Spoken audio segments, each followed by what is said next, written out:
I thought my son was just hungrier than usual when he asked me to pack 2 lunches. It didn't seem like a big deal. I even teased him about it. But then, a few days later, his teacher called. She said a girl in his class had fainted, and my son, he gave her the second lunch, the one I packed thinking he was just having a growth spurt. I asked him why he did that. He looked at me and said, "She eats erasers when she's hungry. Her mom sleeps all day." I didn't know what to say. My chest just tightened. My 9-year-old had noticed something no one else had. That night, I couldn't stop thinking about it, about her, about what kind of life makes a child eat erasers to stop the hunger. The next morning, I packed 2 lunches again, but this time I wrote a note and slipped it into the second bag. When Zane came home, I asked him if she got it. He said, "Yeah, I gave it to her. And now, her mom wants to meet you." It was just a regular Tuesday morning. My alarm went off at 6:30, same as always. I dragged myself out of bed and tiptoed down the hallway, trying not to wake Zane too early. The kitchen smelled faintly like the coffee I had set on a timer the night before. I moved through the motions like I did every day. Toast in the toaster, eggs on the stove, lunchbox on the counter. The quiet hum of morning life. Zane came shuffling in with his wild bedhead and that lopsided smile I've loved since he was a baby. He plopped down at the table and rubbed his eyes with the back of his hand. "You want cereal or eggs today?" I asked, flipping a pancake. "Pancakes," he mumbled, barely looking up. He was always a slow starter in the mornings, but he came alive by the time we got to the car. After breakfast, I handed him his lunchbox like I did every day. As I was zipping it shut, he hesitated. His voice was small but clear. "Mom, can you pack 2 lunches today?" I paused. I looked at him, waiting for a smirk or a punchline. None came. "2 lunches," I said. "Since when do you eat like a sumo wrestler?" He laughed a little, but he wasn't joking. "It's not for me." I didn't ask too many questions. Maybe he was trying to swap lunches with a friend or donate to a class project. It wasn't that unusual. Zane has always been generous. Last year, he gave away his Halloween candy to a kid who didn't get to go trick-or-treating. The year before that, he saved up his allowance for 2 months just to buy socks for a winter clothing drive. I figured this was just another one of those moments, so I packed an extra sandwich, tossed in another juice box, and added a second bag of apple slices. I didn't think too hard about it. I buckled him into the back seat and drove him to school like usual. We talked about science class, about how his friend Mateo got in trouble for putting rubber bands on the teacher's chair. He laughed like it was the funniest thing in the world. Everything felt normal. The same route, the same goodbye hug, the same "love you, buddy" as he slammed the car door and disappeared through the school's front doors. The rest of my day went by without incident. I went to work, answered emails, picked up groceries. I had a meeting that ran late and barely made it home before the school bus. When Zane came in, I asked how his day was. He said, "Good," and went straight for his Legos. I didn't press. That was his usual after-school rhythm. That night, after dinner, I packed his lunch for the next day like always. I even made a mental note to grab more juice boxes. But as I set the lunchbox on the counter, I kept thinking about that second lunch. Who was it for? Did the kid like it? Was it a thank you thing or something else? I was curious but not overly worried. In my mind, it was just one of those things kids do. Little gestures, small kindnesses. I was proud of him, quietly. Not just for sharing, but for thinking of someone else without needing credit for it.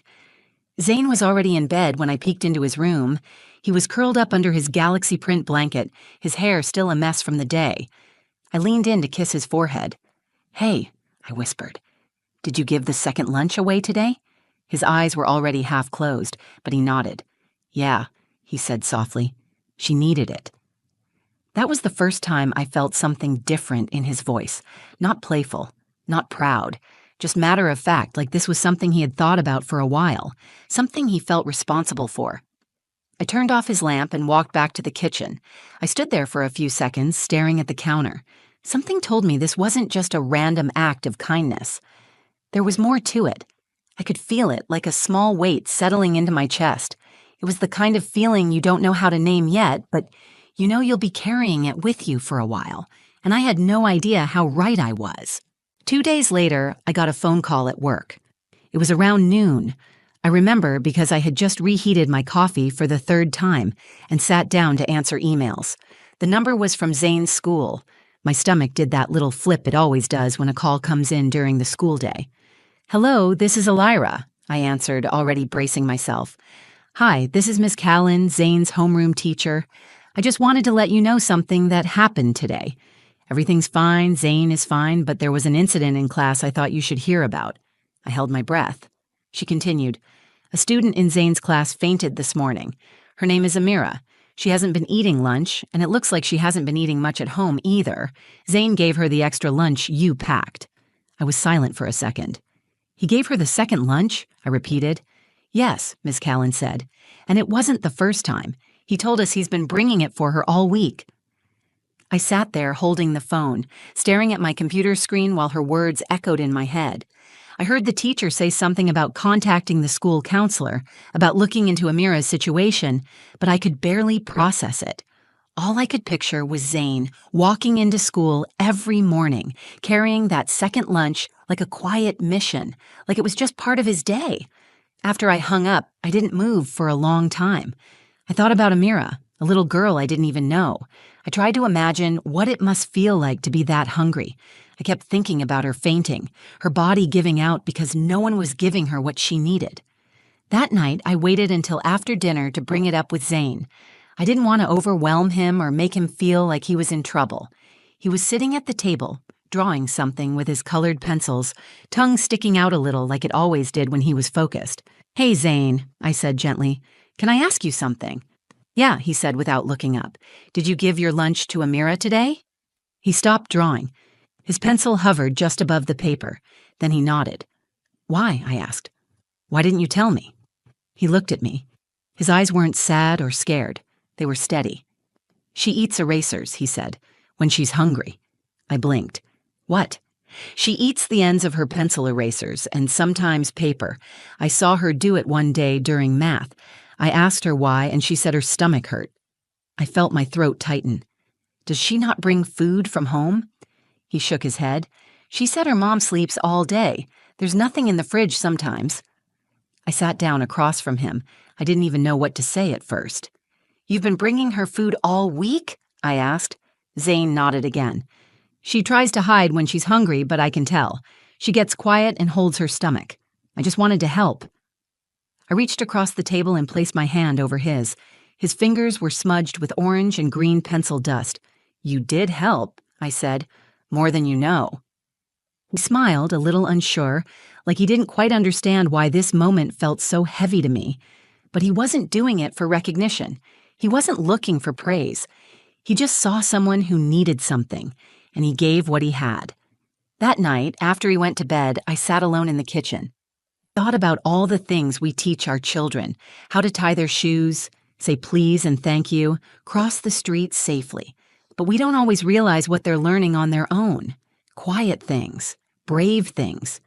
Zane had seen hunger, not just empty lunchboxes, but the kind of hunger that makes a child eat pieces of rubber just to get through the day. And without being asked, without being told, he had done something about it. It wasn't just about a sandwich or a juice box. It was about seeing someone who had been invisible to the rest of the world and choosing to feed her anyway. I didn't sleep much that night. Every time I closed my eyes, I saw her, Amira, sitting in a classroom somewhere with her head down, trying to focus on spelling words while her stomach twisted in knots. I imagined her hiding bites of erasers behind her notebook, pretending they were candy. I kept thinking about what kind of life makes a child resort to that. How many times she must have done it before someone noticed, or maybe no one ever did until my son did. The next morning, I moved slower than usual in the kitchen. Zane was still asleep upstairs. I poured coffee, then stood at the counter, staring at his empty lunchbox. I couldn't shake what he had said. "She eats erasers." It wasn't just the words that haunted me. It was how casually he had said them, like he'd already accepted that this was just how the world works sometimes, like this wasn't shocking anymore. I opened the fridge and began pulling things out. Turkey slices, cheese, apple wedges, carrot sticks, crackers. Then I packed his lunch, as I always did. But this time, I reached for a second container and started again. Same food, same care, same size portions, Only this time, I paused and reached for a sticky note from the drawer. I held the pen for a moment before writing anything, unsure of what to say to a little girl I'd never met. Then I wrote, "Hi, Amira. I hope you enjoy lunch today. If you ever need more, just let me know. You are not alone. Zane's mom." It was short. It wasn't perfect, but I hoped it would feel like a hand reaching out through the chaos. I folded the note and slipped it between the crackers and apple slices in the second container. Then I closed the lunchbox and placed both in Zane's backpack. He came downstairs a few minutes later, rubbing his eyes, yawning. "2 lunches again?" I asked, pretending to keep it casual. He nodded and pulled on his sneakers. "This time," I said, handing him the bag. "Make sure she gets it. And make sure she knows it's from me." Zane gave me a small smile, the kind he wears when he understands something deeply but doesn't have the words to explain it. "She'll know," he said. I dropped him off at school, same as usual. But this time, as he walked away from the car, I watched him a little longer. His backpack looked heavier, his steps slower. I wondered what it felt like for him to carry that kind of quiet responsibility each day. He wasn't just bringing food, he was carrying someone else's burden with him. When I got back home, I opened my laptop but couldn't focus on work. I kept thinking about what to do next. I wanted to help, but I didn't want to overstep. I didn't know Amira's mother. I didn't know their story. But I knew this. No child should ever have to depend on another child to meet their basic needs. Later that afternoon, when Zane came home from school, I didn't ask right away. I waited for him to settle in. He pulled out his homework, poured himself a glass of milk, and finally looked up at me with a smile. "She liked it," he said. "The food?" He nodded. "But the note, too. She read it twice." That was all I needed to hear. It landed. It meant something. I thought that would be the end of it. I was prepared to keep packing food as long as it was needed. No recognition, no response, just a quiet act of support from one family to another. But then, Zane said something that stopped me cold. "She gave the note to her mom," he said, "and now her mom wants to meet you." I blinked. "She does?" "Yeah," he said, like it was the most normal thing in the world. "She told Amira to say thank you." For a moment, I didn't know what to say. I wasn't sure what I had expected, but it wasn't this. I had pictured a silent connection, something unspoken that would stay in the background. But now the curtain was pulling back. There was another layer to this story, and it was coming directly toward me. It wasn't just about a hungry child anymore. It was about her mother, and whatever was waiting inside that conversation. The next morning, I sent Zane to school with another lunch and another note. This time, it simply said, "I'd love to meet you whenever you're ready. I'm here." I didn't expect a reply.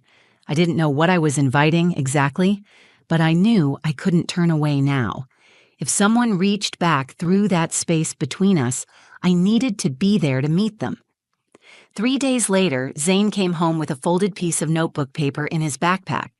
It was tucked between his math book and his pencil pouch.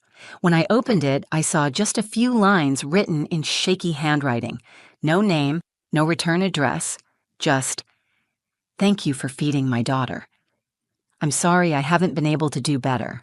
I'm embarrassed, but I want to talk. I'll be at the school gate Friday afternoon. If you can come, I'd be grateful." I stared at those words for a long time. There was no punctuation, no signature, just raw honesty.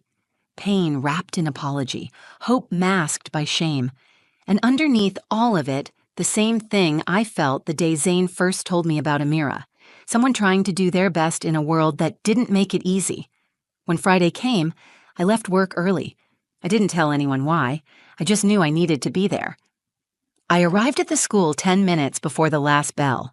I stood by the gate pretending to scroll through my phone, but really just trying to breathe. Parents trickled in. Car engines idled. Kids burst through the doors, laughing, yelling, backpacks bouncing.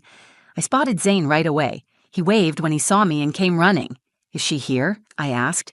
He looked over his shoulder. "Yeah, that's her." She stood back near the fence, half shadowed by a tree. She looked younger than I expected. Maybe early 30s, but tired in a way that added years. Her clothes were clean but worn.